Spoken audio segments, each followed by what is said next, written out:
The fluorescent lights of Romano's diner cast harsh shadows across the empty booths. But nothing could have prepared Marcus Chen for what he discovered at 2:47 a.m. There, curled up in the corner booth like a child seeking shelter from a storm, lay Emma, the new waitress who had served him coffee with a smile that never quite reached her tired eyes. Her uniform was wrinkled, her dark hair fell across her face, and her thin jacket served as both pillow and blanket. In that moment, watching her chest rise and fall in exhausted sleep, Marcus felt something crack open inside him, a reminder of what it meant to be truly vulnerable in a world that often forgot to care.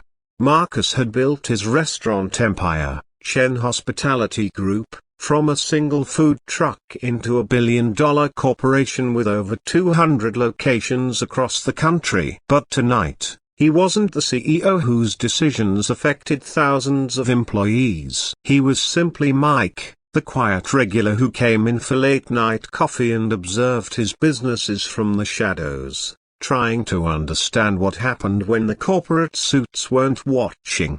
He'd been doing these undercover visits for 3 months now, ever since his board had started pushing him to cut labor costs and reduce unnecessary expenses like employee benefits. The numbers on spreadsheets told one story, but Marcus needed to see the human story, the one that lived in the spaces between profit margins and quarterly reports.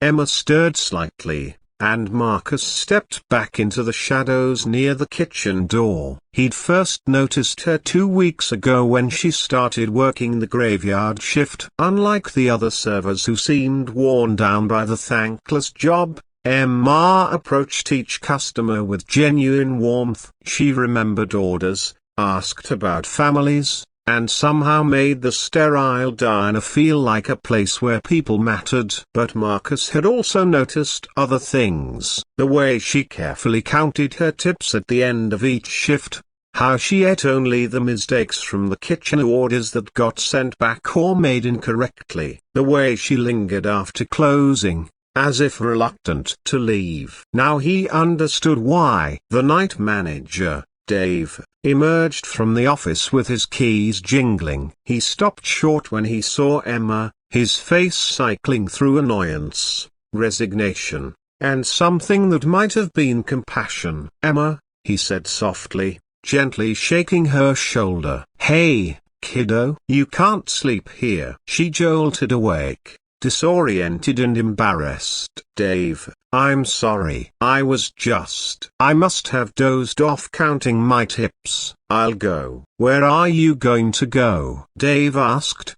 His voice gentler than his gruff exterior suggested. "Your landlord still giving you trouble?" Marcus watched from the darkness as Emma's composure crumbled just slightly, a crack in the armor she wore to face each day. "He changed the locks yesterday. Said I was 3 days late with rent, but I wasn't. I paid on time, I swear. I just need a few days to figure something out." Dave rubbed his face tiredly. He'd been managing this location for 15 years, and Marcus knew from the personnel files that Dave barely made enough to support his own family. "Look, I wish I could help, but if corporate finds out I let someone sleep here—" "I understand," Emma said quickly, gathering her few belongings. "Thank you for not calling the police." Marcus felt his heart hammering against his ribs. Here was the human cost of corporate efficiency: a young woman who worked full-time but still couldn't afford basic shelter, a manager who wanted to help but was constrained by policies designed to protect assets rather than people. As Emma headed toward the door,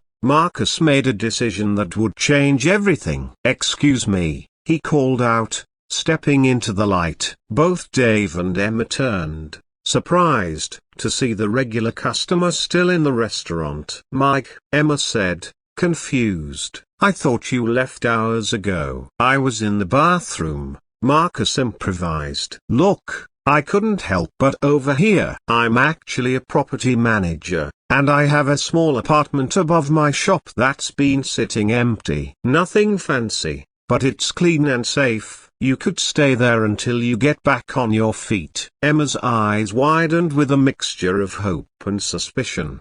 I don't have money for a deposit or first month's rent." "Don't worry about that right now," Marcus said, surprised by how easily the lie came. "Consider it a trial period. You can pay me back when you're able." Dave looked skeptical. "Mike, you sure about this?" "You don't really know her. Sometimes you have to trust people," Marcus replied, looking directly at Emma. "Sometimes that's all any of us have." The next morning, Marcus led Emma to a modest but comfortable apartment he owned across town, one he'd originally bought as an investment property. As she explored the one-bedroom space with its small kitchen and large windows, her wonder was unmistakable. "This is too much," she whispered, running her hand along the granite countertop. "You don't even know me." "I know enough," Marcus said. "I know you work hard. I know you treat people with kindness. I know you're going through a rough patch,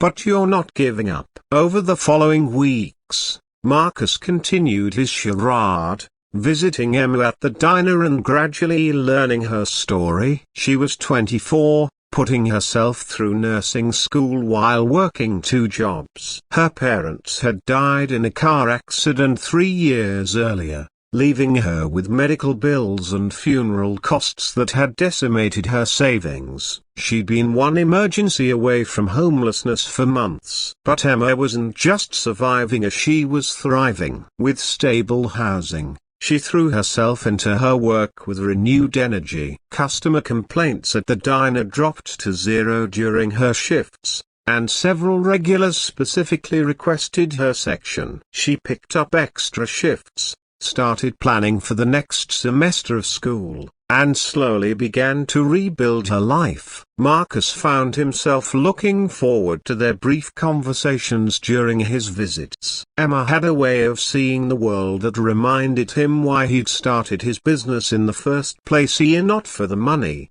but for the opportunity to create spaces where people felt valued and cared for. The revelation came on a rainy Thursday evening when Emma was serving him his usual black coffee and slice of apple pie. "You know, Mike," she said, sliding into the booth across from him during a quiet moment, "I've been thinking about something. You said you're a property manager, but your hands are too soft for someone in building maintenance. And that watch you wear? I saw the same one in a magazine article about successful entrepreneurs. It costs more than I make in a year." Marcus felt his carefully constructed cover story crumbling. "Emma, I'm not angry," she said quickly. "I just want to understand why someone like you is pretending to be someone you're not." The weight of months of deception pressed down on Marcus. In that moment, surrounded by the familiar sounds and smells of the diner, he made another life-changing decision. "My name isn't Mike," he said quietly. "It's Marcus Chen. And I own this restaurant. I own all the Romano's diners." Emma's eyes widened, but she didn't pull away. "The Marcus Chen, the billionaire? I've been coming to my restaurants undercover, trying to understand what my employees' lives are really like. The board wants me to cut benefits, reduce wages, eliminate what they call inefficiencies." "But inefficiencies like what?" "Like paying people enough to afford rent." "Why did you help me?" Emma asked. "You could have just written a report and moved on." Marcus looked around the diner at the worn vinyl seats, the fluorescent lights, the tired faces of the late-night crowd seeking warmth and connection. "Because I'd lost sight of why any of this matters. Building a business isn't about maximizing profits for shareholders. It's about creating something that makes people's lives better." "You reminded me of that." 3 months later, Marcus stood before the Chen Hospitality Group board of directors with a proposal that would revolutionize the company. Instead of cutting benefits, they would expand them. Instead of reducing wages, They would implement a living wage policy. Instead of treating employees as expendable resources, they would invest in their futures through education programs, emergency assistance funds, and pathways to advancement. "This will cost us millions," one board member protested. "And it will make us stronger," Marcus replied. "Our turnover rates have dropped 60% in locations where we've piloted these programs. Customer satisfaction is at an all-time high. Our employees aren't just working for paychecks anymore, they're building careers and lives." The board approved the proposal unanimously. Emma graduated nursing school with honors the following spring. At her graduation party, held in the private dining room of the Romanos' diner where they'd met, she stood to make a speech. "A year ago, I was sleeping in a restaurant booth, wondering if I'd ever be able to finish school or build the life I dreamed of," she said, her voice steady and strong. "I learned that sometimes help comes from the most unexpected places. And that kindness doesn't always announce itself with fanfare. Sometimes it just sits down in your section, orders black coffee, and reminds you that you matter." Marcus felt tears in his eyes as Emma continued. "But I also learned that the best way to honor someone's kindness is to pass it forward. That's why I'm not just becoming a nurse, I'm going to work in community health, serving people who might not otherwise have access to care."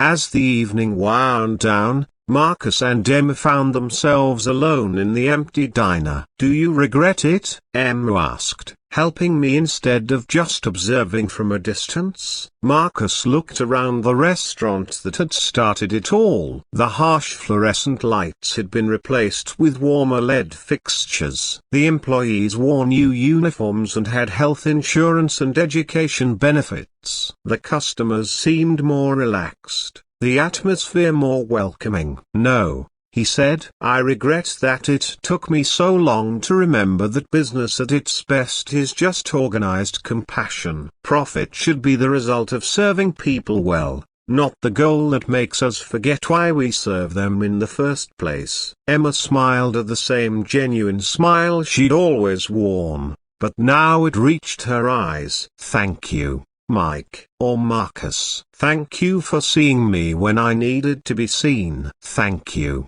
Marcus replied, "for reminding me what it means to be human." As they walked out into the night, Marcus realized that the young woman who had once slept in his restaurant booth hadn't just found a place to rest her head. She had awakened something in him that no boardroom strategy session ever could: the understanding that true success isn't measured in market share or profit margins, but in the lives we touch and the hope we help nurture in a world that too often forgets the power of simple human kindness.